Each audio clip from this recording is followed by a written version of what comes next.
আসসালামু আলাইকুম। দেশে এবং প্রবাসে বসে যারা আজকে আমার ভিডিওটি দেখছেন, আশা করছি আপনারা সবাই অনেক ভালো আছেন।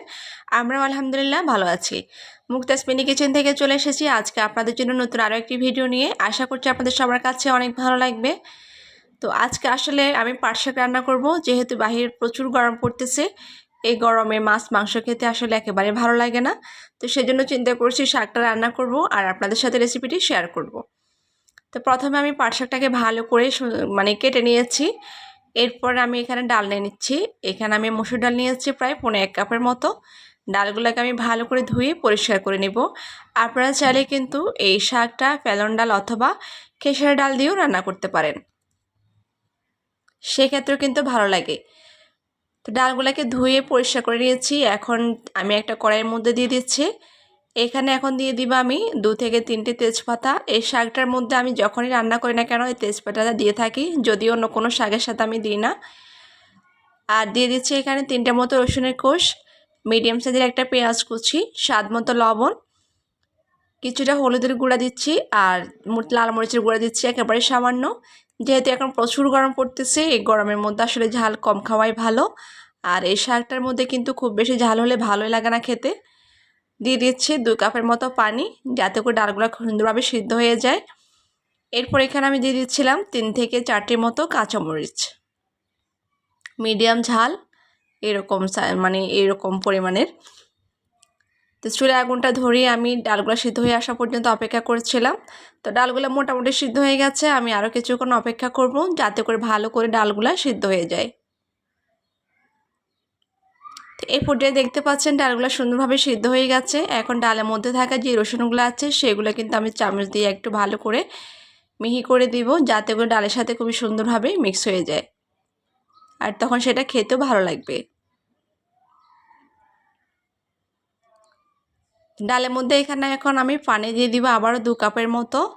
আর ডালগুলো ফুটে আসার পরে তখন এখানে আমি শাকেরগুলা সুন্দর করে দিয়ে দিব। আপনারা চাইলে এই গরমে এই রেসিপিটি ট্রাই করতে পারেন, যেটা খেতে খুবই মজা।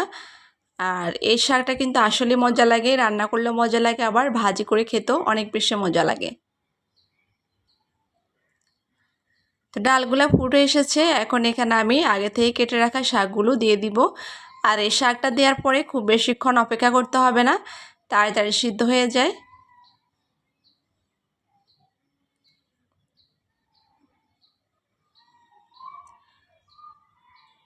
আর আপনারা দেখেই বুঝতে পারছেন ডালের সাথে শাকের কালারটা এত বেশি সুন্দর লাগতেছিল। শাকটা কিন্তু খেতে অনেক বেশি মজা হয়েছে, যেটা আসলে বোঝানো যাবে না যে কতটা মজা হয়েছে। এই শাকটা আসলে এমনিতে আমাদের ভালো লাগে, আমাদের ঘরে ছোটো বড়ো সবাই কিন্তু এই শাকটা খেতে অনেক বেশি পছন্দ করে। তো এই বছরই এই প্রথমে আমাদের এই শাকটা খাওয়া, আমরা কিন্তু এই বছর আর খাইনি। শাকগুলো কিন্তু আমার হয়ে গেছে, আমি এখন শাকগুলোকে নামিয়ে রাখবো।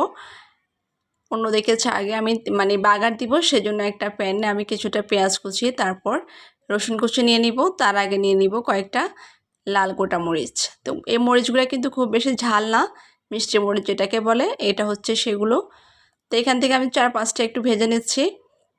তারপর এখানে আমি পেঁয়াজ আর রসুন কুচিগুলো দিয়ে দিব।